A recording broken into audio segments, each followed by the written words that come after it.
if we reflect on sexuality, then I hope one of the most basic insights in relationship to it, as we reflect on it, is that of dependent origination and emptiness.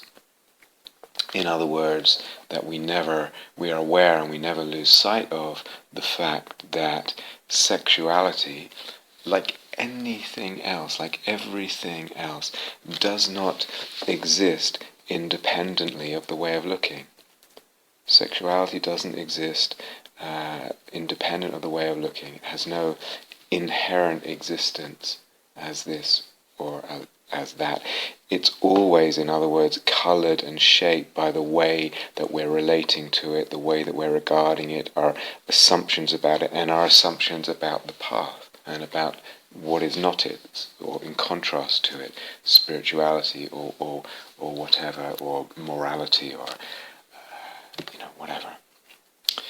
It's always shaped by it, and a person can think, yeah, but it's you might think this or that, but really sexuality is this. It's that really that is so needs to be called into question.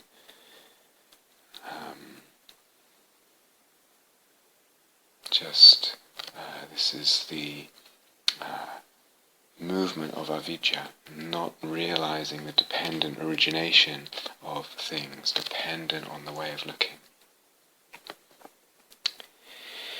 So we bring, when we talk about sexuality, it's like, well, it's what we're talking about is not a fixed, independently existent thing.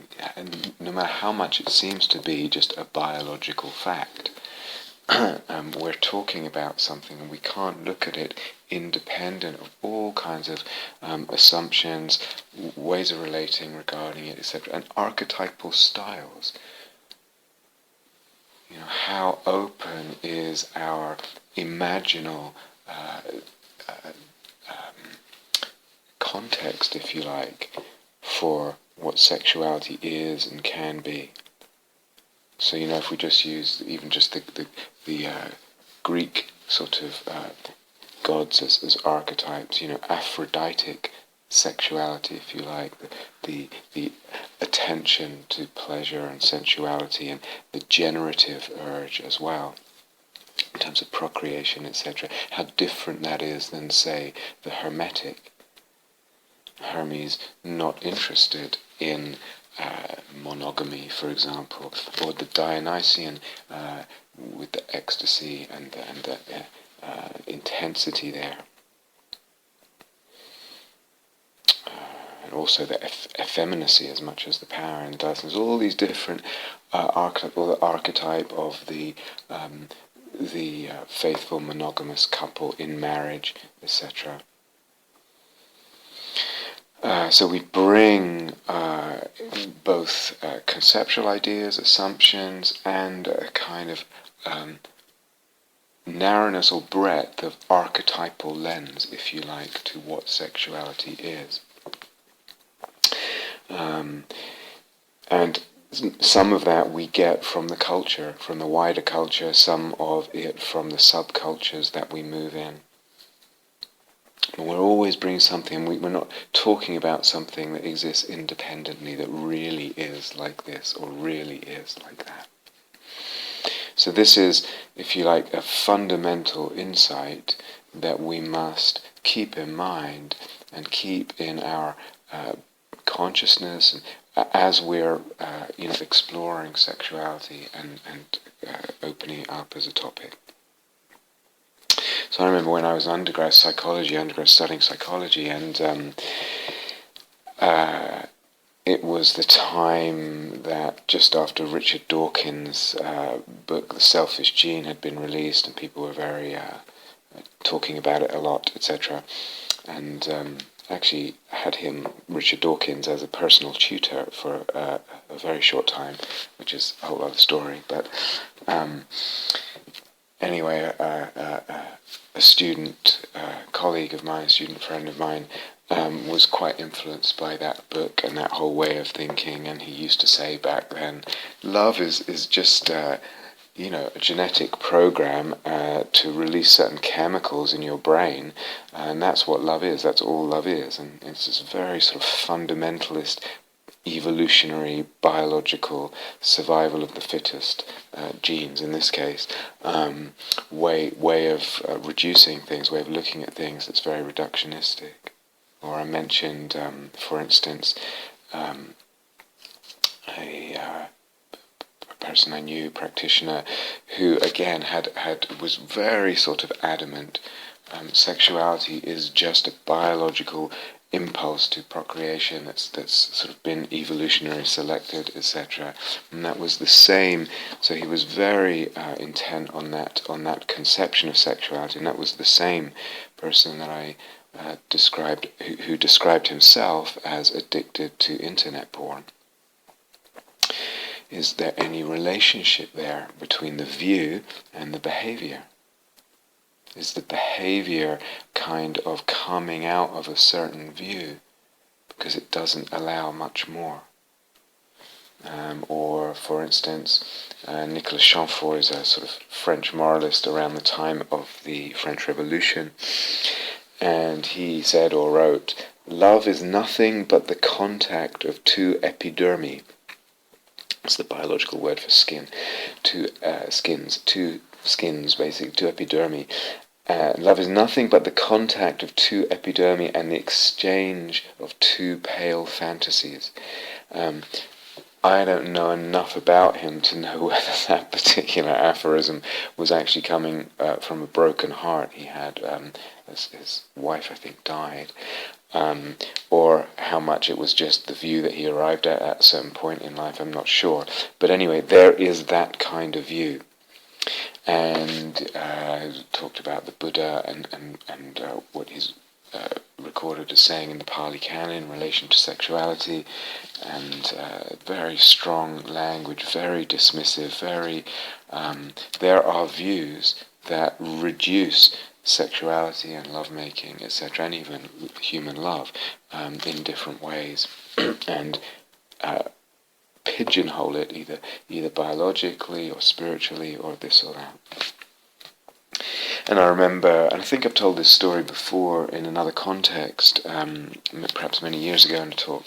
I remember teaching a retreat at one of the major retreat centers in another country, and was sitting at lunch with a few senior teachers and some others around, and something came up because it had come to their attention that there was a sort of subgroup of teacher trainees, I think,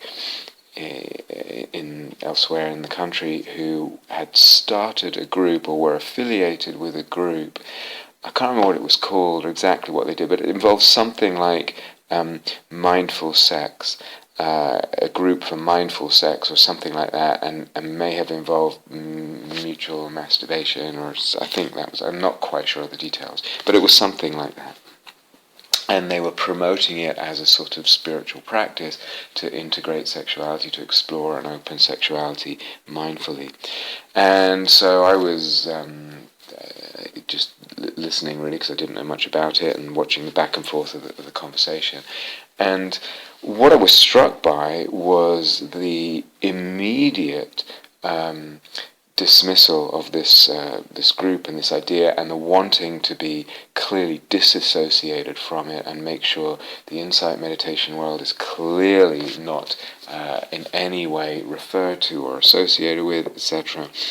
And then some strong statements about how the Buddha taught that we need to let go of craving, etc. So this couldn't be related to Dharma, etc., etc. And then in the very same mouthful, in fact, the teacher who said that, commenting on how this was such a lovely meal that we were being fed by the retreat staff, and how this was in fact their favourite meal, etc. And just struck by the kind of obliviousness or seeming obliviousness of those two statements. One's around the area of sensuality, around sexuality, and one's around the area of pleasant tasting food. and one was completely okay, seemingly to just declare one's enjoyment, and that one had a favorite there, etc. And one was really not okay. So this struck me all this struck me very much at the time, and I just remember being struck mostly by the seeming lack of openness and questioning there. And then, of course, and I can't remember if someone said this, about ethics, and it's very easy in our world, the insight meditation world, etc., to regard issues around sexuality as being ethically much more grave than other ethical issues. So, for example, just be aware of how much discrepancy there is between the kind of consternation and outrage and tutting, etc., that goes in relation to sexual ethics and choices, etc., versus the almost complete lack of the same with regard to the ethics of something like climate change. Or the lack of people speaking up, and speaking up in a way making, teaching ethics around that, or willing to speak up and take a position, a strong position. Whereas in relation to sexuality, that it's really draws a lot of, as I said, heat, consternation, outrage, strong statements, very black and white, etc. People very ready to speak up. So really, I'm just wondering, as part of all this, if sexuality, and the relationship with sex and sexuality, and the views that we hold and others hold of this, are we, and I'm including myself in this question as well, please, so are you and I exploring this deeply enough? The relationship with and the views of, relationships within the views of sex and sexuality. Or are we just kind of, again, absorbing, drinking in, being indoctrinated by some kind of unquestioned or not fully questioned legacy of, for instance, Western Christianity that saturates the culture? Even in the secular culture, the ethics of Christianity remain for the most part, as I think Nietzsche pointed out.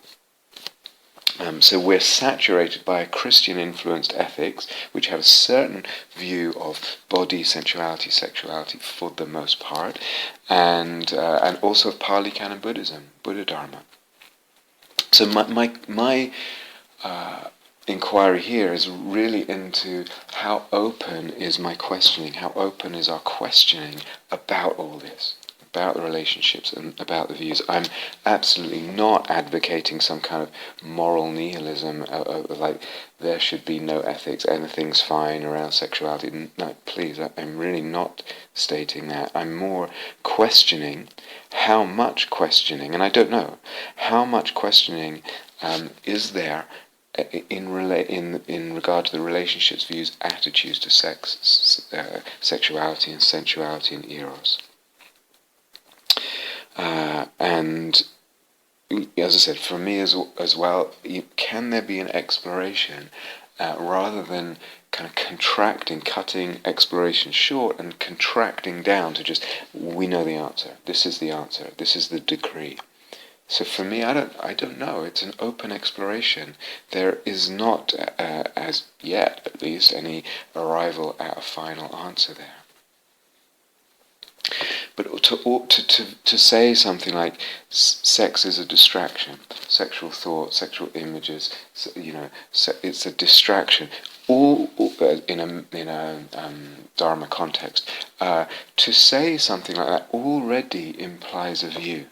Already wrapped up in such a statement, such a sort of apodictic statement, is already a view wrapped up in there. Anything can be a distraction. Anything at all. Food can be a distraction. Pleasant food, ideas, whatever it is. Anything can be a distraction. Ideas about the Dharma, whatever. And again, by saying that, I'm certainly not advocating not having ideas and being, quote, non-conceptual. It's just that anything can be a, quote, distraction. Or just the Buddha said X or the Buddha said Y. Again, implies all kinds of views. Can we unpack the views behind such a statement? The Buddha said X, therefore X. Views and fantasies, a lot of fantasy wrapped up in such a sort of compact sounding statement. What's the most important thing? What's the most important thing? What's the most important thing? Is the most important thing being a Buddhist? What is being a Buddhist? Is the most important thing freedom? And what does freedom mean? And how many kinds of freedom are there? Is the most important thing soul-making? Freedom and soul-making? What's important? And how does what I'm thinking and saying to myself and to others, does it actually reflect for me what the most important thing, or have other things got tangled in there and I've not realized the assumptions, the views and the fantasies operating there? Anytime anyone says Buddha said, there's a lot of views and particularly fantasies. What are they? Of path, of awakening, of Buddha, of tradition, all that. All these things that we've touched on, wrapped up, usually not seen. So, is it really true that sex, lovemaking, sexual arousal, energy, sexual images, prevent samadhi? Is that really true, for example? I could relate for myself and for many students who've told me and shared with me many experiences, actual or imaginal, where the sexuality, the sexual energy, the sexual images, the actual lovemaking, sex, whatever, actually is really quite supportive of samadhi. Doesn't leave a kind of stickiness or craving or whatever, or contraction of the being at all. Or people kind of, and this is something we'll return to, either you are open to sex and sensuality, or you're going for the unfabricated. Either this or that. Is that really true? Is that really the case, that it's either or?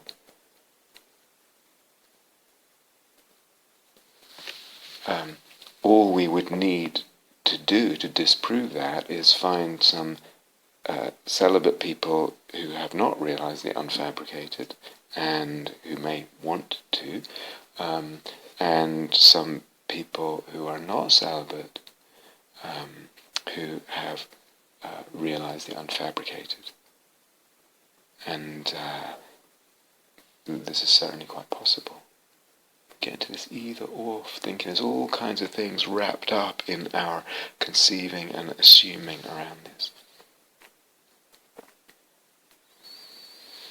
Or what happens is there's a real polarizing, a kind of either, and maybe it goes back to Plato and even Neoplatonism and that stuff, or the Buddha and the Pali canons, rejection of sensuality and sexuality in favor of knowing the transcendent, unfabricated, or a rejection of anything transcendent. We'll come back to this later. We know we've touched on it. The whole kind of field polarizes. Either this or that. Is it really the case? Is that really true?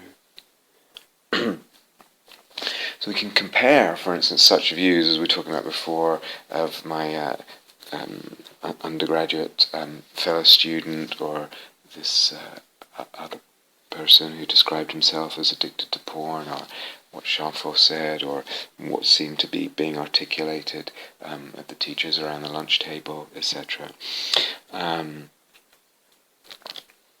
Compare that with views of sex and of sexuality, whether actual physical sex or imaginal, with, for example, what we touched on the other day, the view of sexuality and sex,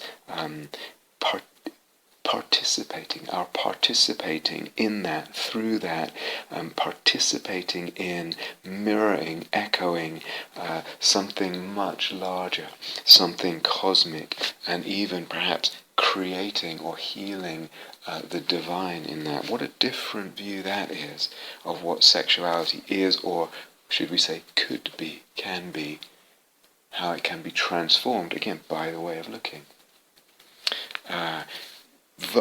Really quite a different view.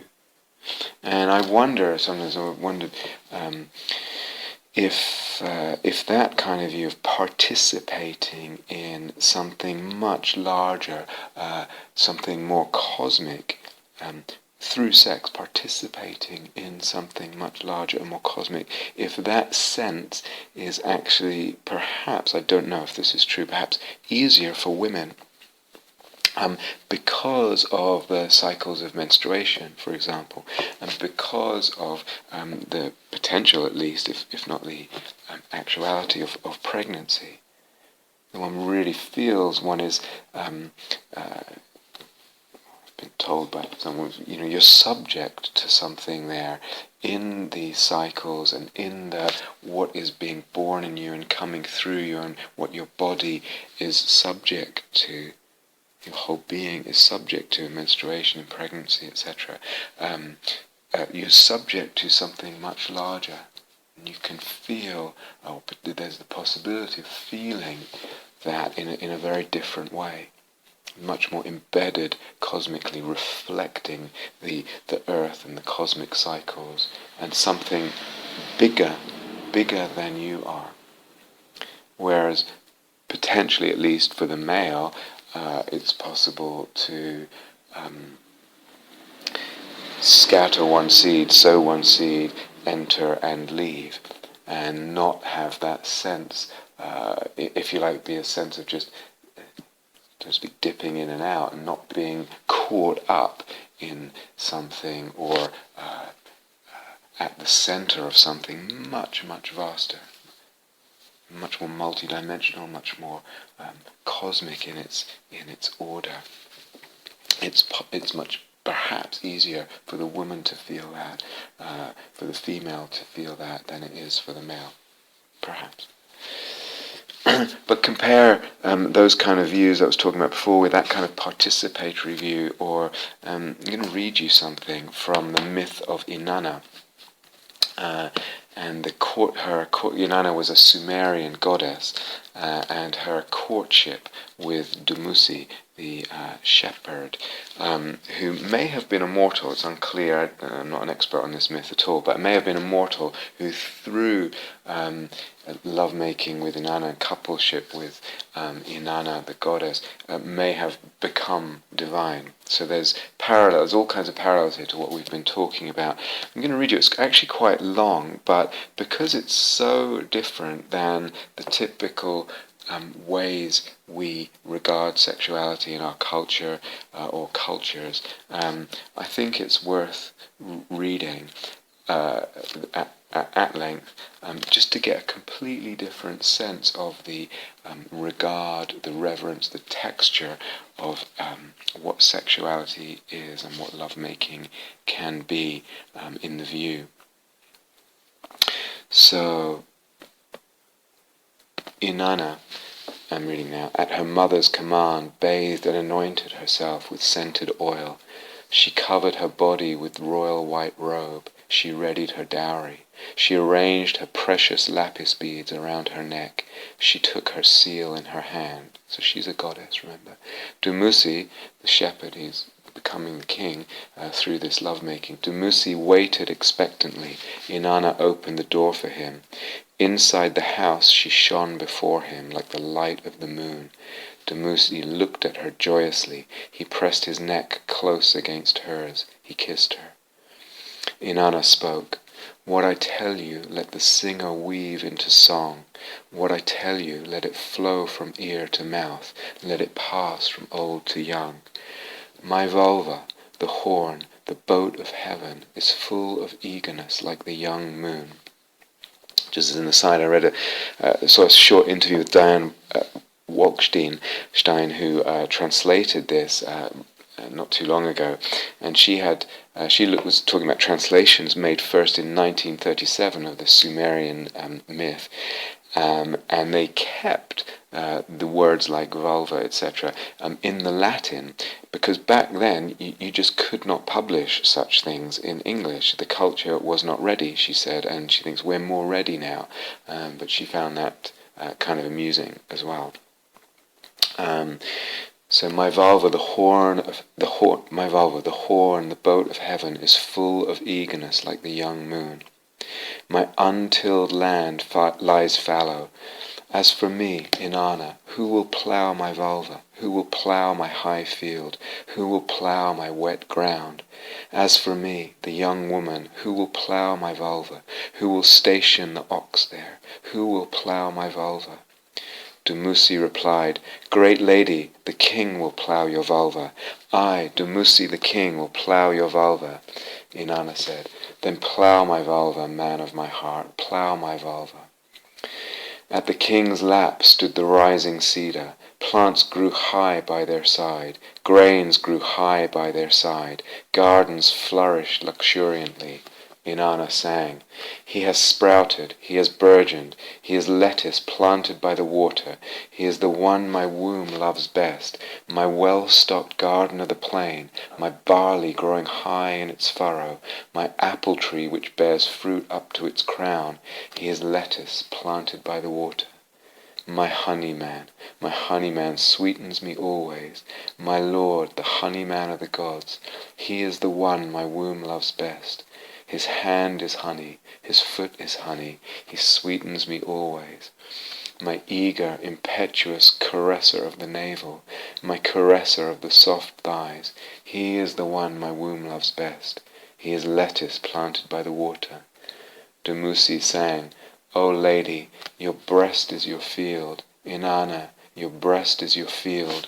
Your broad field pours out the plants. Your broad field pours out grain. Water flows from on high for your servant.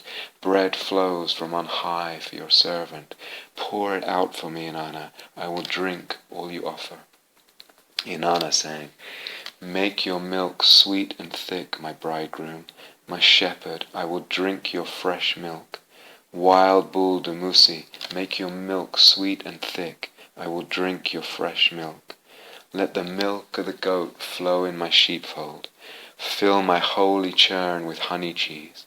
Lord Dumuzi, I will drink your fresh milk. My husband, I will guard my sheepfold for you. I will watch over your house of life, the storehouse, the shining, quivering place which delights Sumer, the house which decides the fates of the land, the house which gives the breath of life to the people. I, the queen of the palace, will watch over your house. Dumuzi spoke. My sister, I would go with you to my garden. Inanna, I would go with you to my garden. I would go with you to my orchard. I would go with you to my apple tree. There I would plant the sweet, honey-covered seed. Inanna spoke. He brought me into his garden. My brother Dumuzi brought me into his garden. I strolled with him among the standing trees. I stood with him among the fallen trees. By the apple tree I knelt as is proper, before my brother coming in song, who rose to me out of poplar leaves, who came to me in the midday heat. Before my lord Dumuzi I poured out plants from my womb. I placed plants before him. I poured out plants before him. I placed grain before him. I poured out grain before him. I poured out grain before my womb. Inanna sang, Last night as I, the queen, was shining bright, last night as I, the queen of heaven, was shining bright, as I was shining bright and dancing, singing praises at the coming of night, he met me, my lord Dumuzi met me, he pushed his hand to my hand, he pressed his neck close against mine. My high priest is ready for the holy loins, my lord Dumuzi is ready for the holy loins. The plants and herbs in his field are ripe. O Dumuzi, your fullness is my delight. She called for it, she called for it, she called for the bed, she called for the bed that rejoices the heart, she called for the bed that sweetens the loins, she called for the bed of kingship, she called for the bed of queenship. Inanna called for the bed. Let the bed that rejoices the heart be prepared. Let the bed that sweetens the loins be prepared. Let the bed of kingship be prepared. Let the bed of queenship be prepared. Let the royal bed be prepared. She spread the bridal sheet across the bed. She called to the king, the bed is ready. Inanna called to her bridegroom, the bed is waiting. He put his hand in her hand. He put his hand to her heart. Sweet is the sleep of the hand to hand. Sweeter still is the sleep of heart to heart. Inanna spoke. I bathed for the wild bull. I bathed for the shepherd Dumuzi. I perfumed my sides with ointment. I coated my mouth with sweet-smelling amber. I painted my eyes with kohl. He shaped my loins with his fair hands. The shepherd Dumuzi filled my lap with cream and milk. He stroked my pubic hair. He watered my womb. He laid his hands on my holy vulva. He smoothed my black boat with cream. He quickened my narrow boat with milk. He caressed me on the bed. Now I will caress my high priest on the bed. I will caress the faithful shepherd Dumuzi. I will caress his loins, the shepherd of the land. I will decree a sweet fate for him. The queen of heaven, the heroic woman, greater than her mother, who was presented the May by Enki, I don't know what that means. Inanna, the first daughter of the moon, decreed the fate of Dumuzi. And then there's another passage, but I'll just read a little bit more. Her advisor, if you like, Ninshibur, the faithful servant of the holy shrine of Uruk, led Dumuzi to the sweet thighs of Inanna and spoke, My queen, here is the choice of your heart, the king, your beloved bridegroom. May he spend long days in the sweetness of your holy loins. Give him a favorable and glorious reign. Grant him the king's throne, firm in its foundations. Grant him the shepherd's staff of judgment. Grant him the enduring crown with radiant and noble diadem. From where the sun rises to where the sun sets, from north to south, from the upper sea to the lower sea, from the land of the Hulupu tree to the land of the cedar, let his shepherd's staff protect all of Sumer and Akkad. As the farmer, let him make the fields fertile. As the shepherd, let him make the sheepfolds multiply. Under his reign, let there be vegetation. Under his reign, let there be rich grain. In the marshland, may the fish and birds chatter. In the canebrake, may the young and the old reeds grow high. In the steppe, may the deer and wild goats multiply. In the orchards, may there be honey and wine. In the grasslands, may the lettuce and cress grow high. In the palace, may there be long life. May there be flood water in the Tigris and the Euphrates. May the plants grow high on their banks and fill the meadows. May the lady of vegetation pile the grain in heaps and mounds. O my queen of heaven and earth, queen of all the universe, may he enjoy long days in the sweetness of your loins. The king went with lifted head to the holy loin. He went with lifted head to the loins of Inanna. He opened wide his arms to the holy priestess of heaven. Inanna spoke, My beloved, the delight of my eyes met me. We rejoiced together. He took his pleasure of me. He brought me into his house. He laid me down on the fragrant honey bed. My sweet love lying by my heart, tongue playing one by one. My fair Dumuzi did so 50 times. Now my sweet love is sated. So it's possible, I suppose, some people could hear that, interpret it as, and deconstruct it historically. Ah, yes, well, here was the beginning of, or at some point, agriculture was very important to this civilization, and this was just their way of not understanding agriculture, so they kind of presented a myth of how the crops grew, and they prayed so that the crops would not fail them, and the floodwaters would come and irrigate the soil and all that. There's a kind of way of hearing it that, again, puts it back, reduces it to some kind of biological evolutionary impulse from an ignorant time where they didn't understand the science of agriculture, etc., etc.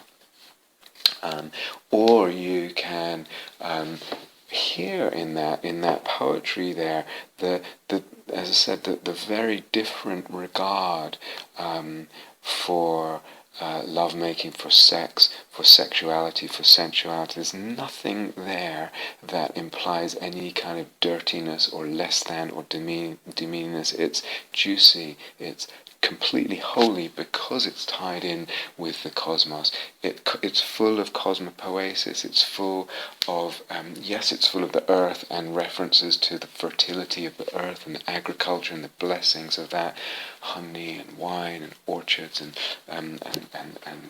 fields and milk. Yes, absolutely. But this whole thing is redolent, pregnant, overflowing with multi-dimensionality of divinity, of spirit, as a reverence, of a sense of participation, of the sense, I feel, of the sexual act and the human sexual act reflecting divinity, reflecting the vision in cosmopoesis there, reflecting, echoing, participating in the cosmic. Very, very different sense, and gives rise to a whole different sensibility in regard to sexuality and sensuality there.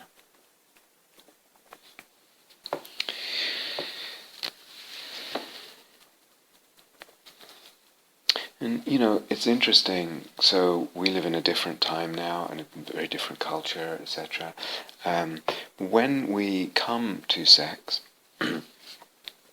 it's interesting to kind of see what the intentions that nowadays are, what we can kind of use sex for, or what is the intention in entering into sexual acts, sexuality between people.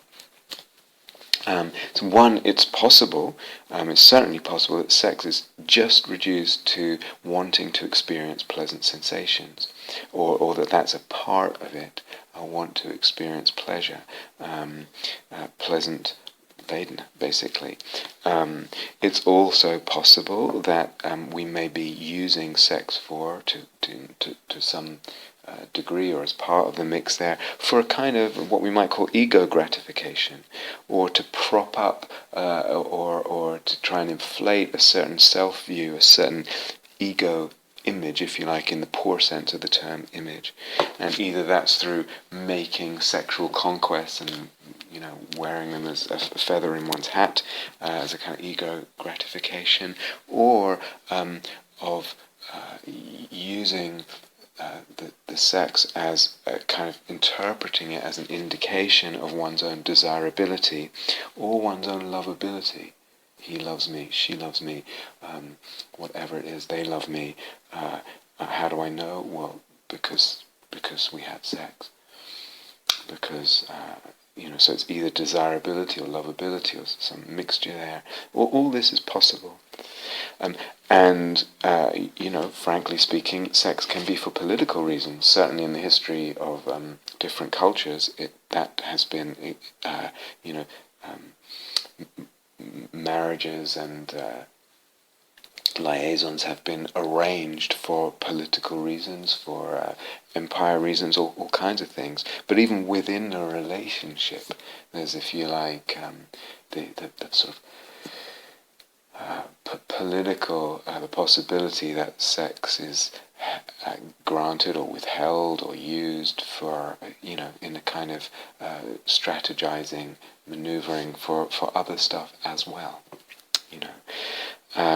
is sometimes, there's the possibility that one is approaching the sex either just or in part seeking a release of stress, a release of tension, whatever, whether it's work or something around the home or something or other, and there's a certain amount of energetic stress that accumulates in the body and tension, and certainly orgasm or whatever can kind of discharge that. And so sometimes actually one is driven by that. And then psychologically it's interesting just in terms of what's giving rise to that stress in the first place, and can be all kinds of psychological factors that have nothing to do with how busy we are, or how much stress there is at work, or whatever it is. So all these are possible factors or kind of intentions within our sex, possible at times in different proportions, and then we mentioned there's many. The accumulation of energy. So some people, the actual consciously entering into sexuality, as we described in some tantric practices or some views of what tantrism involves, is actually entering into conscious sex with another, or actually with oneself, and trying to accumulate, gather the sexual energy in certain channels in the body, and either that opens up the consciousness, or it's just gathering the bliss, etc., instead of discharging it in orgasm. And of course, the reason for having sex can be to do with love, to expressing love, and feeling the connection, the heart connection of love between two people, of course. And sex can be, if you like, for the sake of soul and for the sake of soul-making to some degree, or that can be involved in it. And in that case, I would say the imaginal is involved, just based on everything we've been saying about soul and eros. The imaginal is involved. So it can come to sex, or want sex, with all these different intentions and mixed together, and probably lots more besides that I just can't think of right now. But if we're talking about soul making in and through sex, then and sex in the service of soul, and again, that doesn't need to be to the exclusion of any of these other things, I suppose, but that involves soul making implies the presence of images and the engagement with images and all of that. So if we are interested in soul making, interested in the soul making going into every direction and dimension and domain of our existence, then that will include sex. And if we're interested in opening up sex and sexuality and sensuality, then it means allowing the soul making and the soulfulness and the imaginal and the erotic to imbue the sex. Because remember, we can have sex without eros, right? But it involves this meeting and this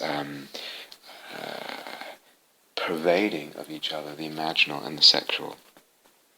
And then the question, if we're interested in soul making with regard to sex, what allows, or what supports, for example, memories of sexual moments with could be on one's own again, could be with another, or what allows memories of sexual moments to become images, in the sense of imaginal images. That's, again, mostly what we mean by the word images. What allows just a memory of a sexual moment to actually be, if you like, elevated, or to have the fullness of the imaginal.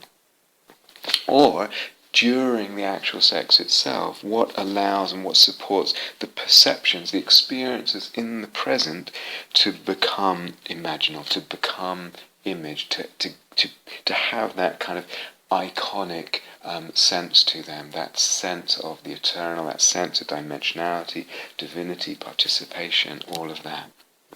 What allows and supports a perception in the present moment, during the lovemaking, during the sex, that reveals the multidimensionality there?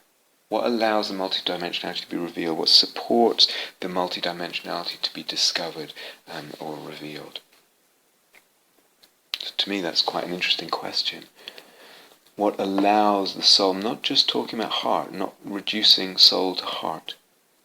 Yeah, so that's a not separate question, but or rather it's a connected question, but it's a different question. Talking about soul now. What is it that allows the sex to be soul making? Is it a matter of speed? Do we need to slow down to allow that dimensionality to fill out, the perception to fill out into dimensionality of the imaginal? Maybe, but I wouldn't want to. I actually wouldn't want to be formulaic here. Does that mean you always have to have slow sex? And by slow, it doesn't necessarily mean the actual physical movements. Just the pace of the whole thing. Is it, perhaps a better way of saying it, is it that we're not too carried away in a certain momentum of, if you like, goal orientation towards orgasm, or carried away, contracted in a certain view or a certain intention? That's maybe a better way of putting it. So again, it has everything to do with contraction, and that's not just of heart, contraction of view, contraction of vision, contraction of sensibility. Yes? So the heart could be open, but the sensibility and the soul-making sensibility or vision way of looking can actually be quite narrow. Closed, contracted, restricted to a certain view. So maybe the question is more about being either carried away in a certain contraction towards whatever goal we have, whether that's orgasm or whatever it is, or for me or for the partner or whatever, or the view and the intention, or the view or the intention get contracted. But if they're not, and if we're not carried away, and if it's not contracted, then there's the possibility, perhaps, of perceiving, imagining, of the soul-making dynamic, Eros, Psyche, Logos, actually in the moment expanding, having a life, filling out, how you might say it, the fire spreading, or the water filling it out, plumping out and spreading, so that the dimensionality comes, and the cosmopoesis comes, or the vision of the other, the vision of oneself, the autoeroticism, all of this that we've touched on. Because we're not contracted in some kind of greed, some kind of craving, or some kind of contraction of view. But as I said, I wouldn't want to kind of impose some kind of rule or formula of exactly how that happens, but this is, to me, it's a really interesting question. And even then, what's amazing, and what we can be thankful for, is even sometimes if we miss some soul-making in the moment, the beauty of the emptiness of memory is that it can get, if you like, made soulful, and dimensionality can be revealed and discovered and opened later in the memory, interestingly enough. So at the time, this doesn't go just for sexuality, of course, and sex, it goes for anything. It's like sometimes the vision in the moment is not consciously open enough, and yet as the memory exists for us, maybe the next day or whenever it is, can actually start to gather, if you like, imaginal reality, imaginal dimensions. So to me, this is just interesting as an exploration to open up. It's like, what about not just heartfulness, not just love, and not just all the other stuff that we mentioned, but what about soul-making? In what supports the soul-making in the sexuality, and the sexuality to be soul-making? And related again to everything that we said, if it's soul-making that we're interested in the realm of sexuality and with respect to sexuality, then it might be that it's more obviously soul-making when the sex, whether we're talking about actual sex or imaginal, erotic-imaginal, sexual-imaginal, it may seem at first easier when the sex or the image has a certain flavor or a certain tone or a certain kind of character to it. So for example, it's very light, kind of melty, and sort of very warm, etc. Obviously warm and tender. Might feel like that's obviously soul-making. Again, whether that's imaginal or actual.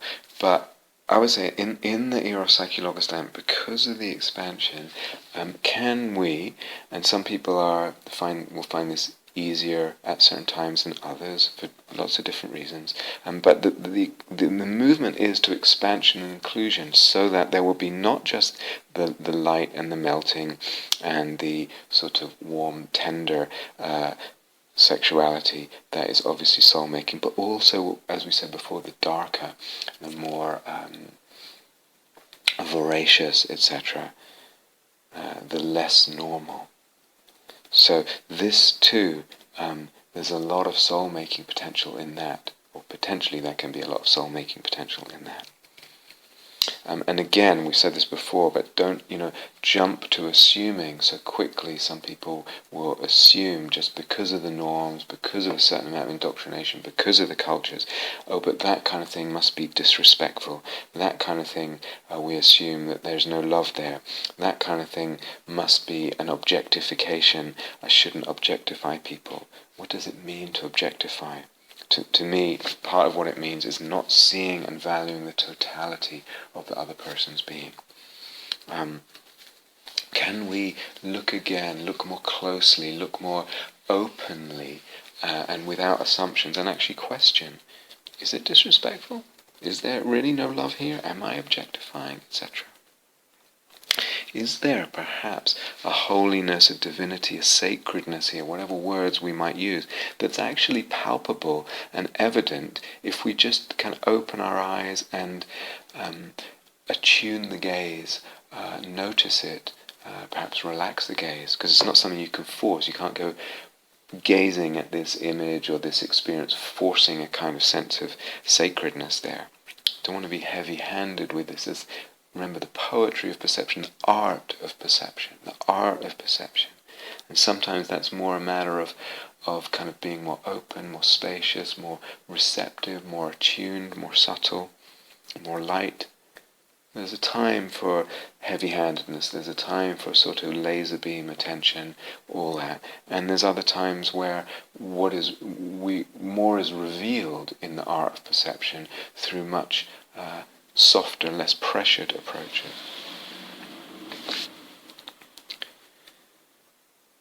But again, if we're talking about soul-making, and we talked about the three different ways that, for instance, the sexuality and the sexual images and language in tantric Buddhism could be interpreted as just a symbol. It's only symbolic, referring to spiritual realities, certainly not bodily or sexual ones, or certainly not sexual ones, maybe energy body or something, but there's one interpretation. But if we're really interested in, again, bringing the soul-making, allowing the soul-making to fill out, to change and to open and to give dimensionality and beauty and divinity to our sense of sexuality and our experience of sex and sexuality, then we have to go beyond just this view, it's only symbolic.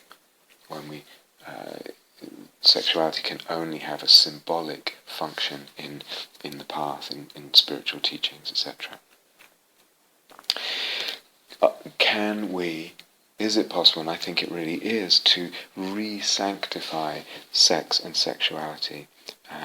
That in a whole relationship, something that has been deemed dirty and kind of low, etc., or just received a modicum of soulfulness in its relation to heartfulness and I really love this person, etc., which is, wonderful, but can we actually re-sanctify it? So, as I said, that means not just the light, but also the dark. Not just the insubstantial, but also the dense. Not just the gentle, but also the ferocious. So that the whole range of possibilities becomes opened. We're not shrinking down, limiting the soul-making dynamic with regard to sexuality. And of course, in that third possible interpretation of sexuality in tantric Buddhism, that it's only a vehicle. It's just it just happens to be the most expedient vehicle for rechanneling the body energies, so that the consciousness opens to emptiness or clear light, or so that you get a more intense bliss or ecstasy. Yeah, that's all good and fine and possible, and it's certainly valuable to explore, and not that what should we say? Not that impossible to explore, but in the way we're talking about all this, it's also a vehicle for soul making, and that means the cosmopoesis and the divinity is wrapped up with it, as we said, in this whole sense of participation. It's not only symbolic, and it's not only a vehicle for bliss or energy or emptiness. So re-sanctification, I would say, of sex and sexuality, actually, again, it involves the imaginal. It involves the imaginal. This is what will open a multiplicity and multidimensionality of sacredness in the perception of anything. Once the relationship with that thing becomes erotic-imaginal.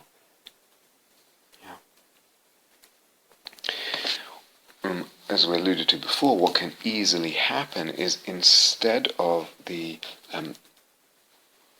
relationship with sex and the conception of sex and the view of it and the way we regard it, instead of being soul-making and the sex itself and the whole way we conceive of it and relate to it, it can very easily become about the ego. And that's different than soul-making, isn't it? Because it's got this reification thing, and it's got this tight self-view thing. That's what we might... Ego's not a word I use a lot, but let's say that.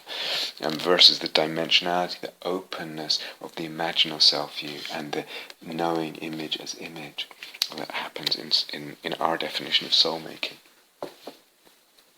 So I think I mentioned early on Michel Foucault and his history of sexuality. So he did a lot of these studies where he called it archaeology, sort of tracing movements of political movements or certain discourses in modern Western societies and in modern Western culture, and how certain discourses grew or took certain directions, and certain institutions developed, and ways of thinking, and political laws, and all kinds of things. And then one of the studies he did was in relation to sexuality. Also did something similar in relation to madness and other things as well. But so he traces through the 19th century, and perhaps before, the sort of upsurge, swelling in the kind of discourses on sexuality that started in the 19th century. Suddenly there's this sort of burgeoning of discourses on sexuality, and particularly among these discourses, the focus on sort of details of what was regarded as sexual perversions from the norm. So that suddenly started being fascinating for people, and chronicling it and dividing it up and diagnosing it and all the rest of it. And he traces certain kind of institutions, if you like, that kind of were part of that process and concentrated that process and kind of crystallized it. One was the Catholic confessional. Of course, people go and, Father, I've sinned, and what have you done? Well, I've masturbated, or whatever it is, and then also Freudian psychoanalysis. Where there was an intense sort of scrutinizing of sexual fantasy and sexual behavior, etc., and put in quite a rigid interpretive framework, as was, generally speaking, the Catholic confessional, and other things, other institutions and discourses, if you like, that emerged then in that time, in the 19th century. The Catholic confessional goes back before, but there was perhaps a growth in that then. And he's quite interested, Foucault was quite interested in power dynamics and the sort of what happens to the whole notion of the human subject. So he traced in this archaeology, he traced the emergence of a series of discourses and practices that actually either were deliberately designed or intended or inadvertently had the effect of making the self, the subject of these discourses or these procedures or institutions, more reliably and extensively responsible for itself. So I'm actually quoting someone called David West now, who wrote a book on certain philosophical streams in the 20th century and before in Western philosophy. So Foucault's quite interested in this sort of like something was really not much of an issue. Sexuality was promoted in this process from a relatively unimportant fact about bodies, like, I don't know, going to the toilet or digestion or something, to something decisive for an individual's sense of identity.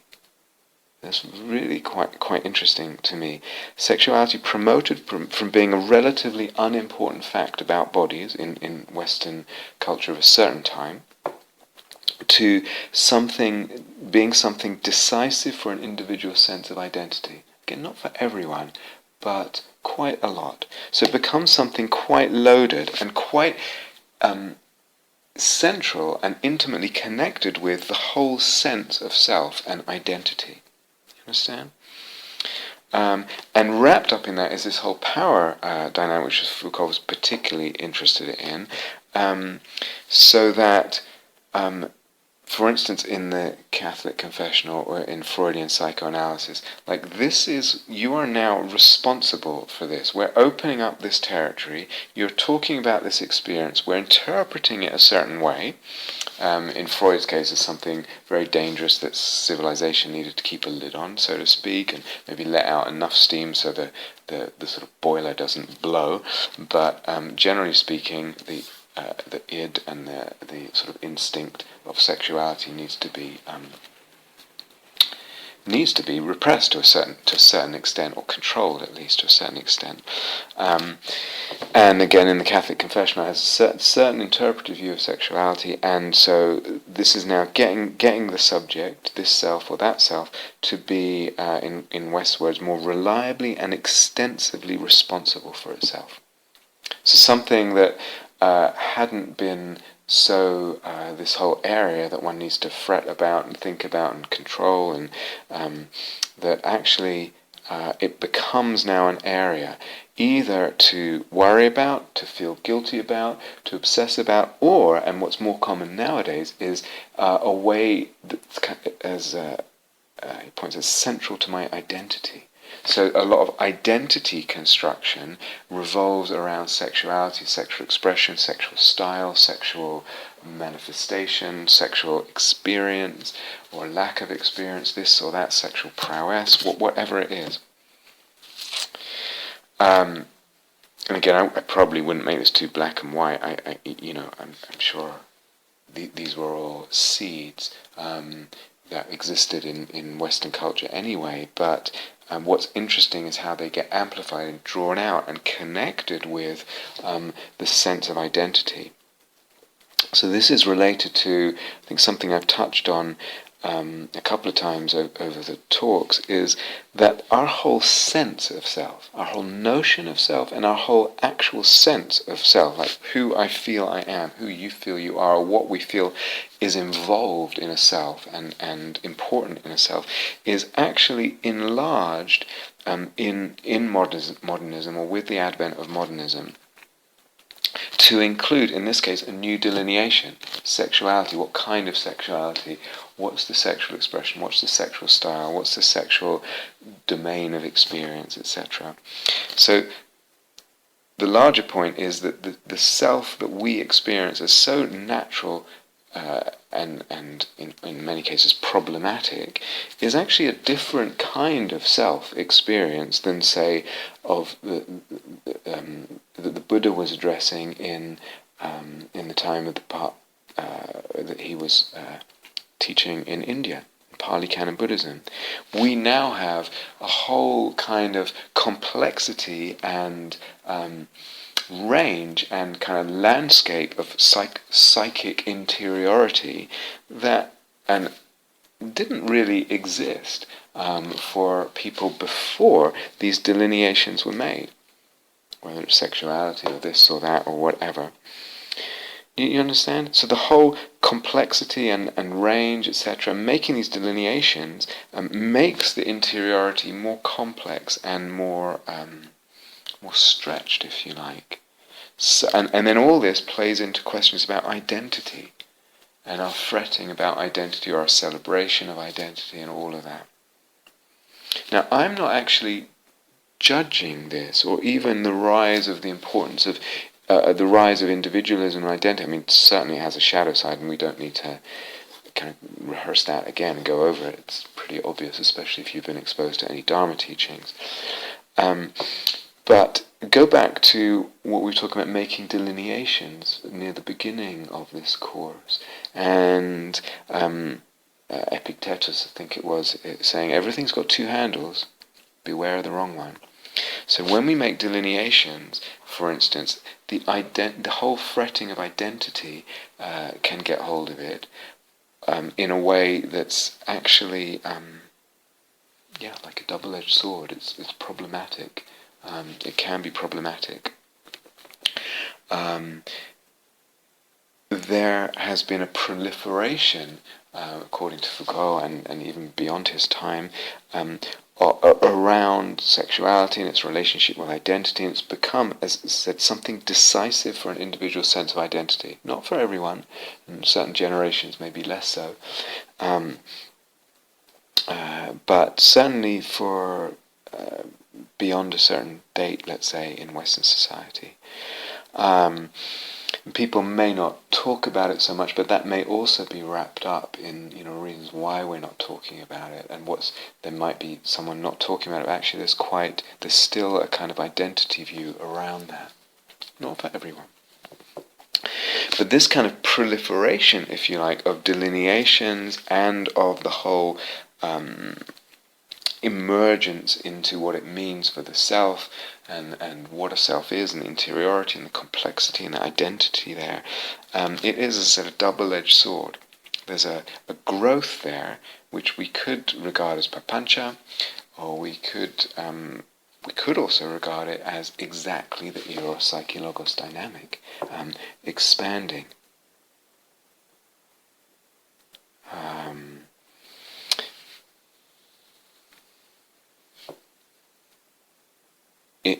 In terms of making delineations, thinking about these things, having fantasies and images around all that, and even the eros in regard to sexuality. In other words, the erotic relationship with sexuality, in the meaning of the erotic-imaginal, filling it out. So it can be that, and it can be that for the individual, or it can be a snag for the ego. Get too tight around this whole identity business and fretting and worrying or feeling constrained or whatever it is. So as always in our way of thinking, I'd say the test is it soul-making? Is it soul-making? And if it's not, can I actually find a different relationship with it that opens it up as soul-making? Rather than it leading to kind of neurosis or worry about the self and the identity and alienation, pressure to conform, pressure to perform, whatever it is, or pressure to be interesting or unique or whatever. All this is the concrete, narrow, contracted self-view or ego, if we use that language. It's not soul-making. So can soul-making be the test here?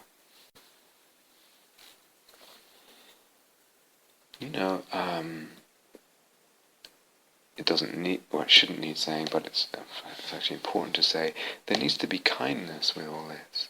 How easily we can get either very self-judgmental with this, or kind of down on ourselves, or worried about ourselves, or actually quite militant and rigid and in our thinking. Again, it's just too much concretism, concretization, too much literalism, too much reification.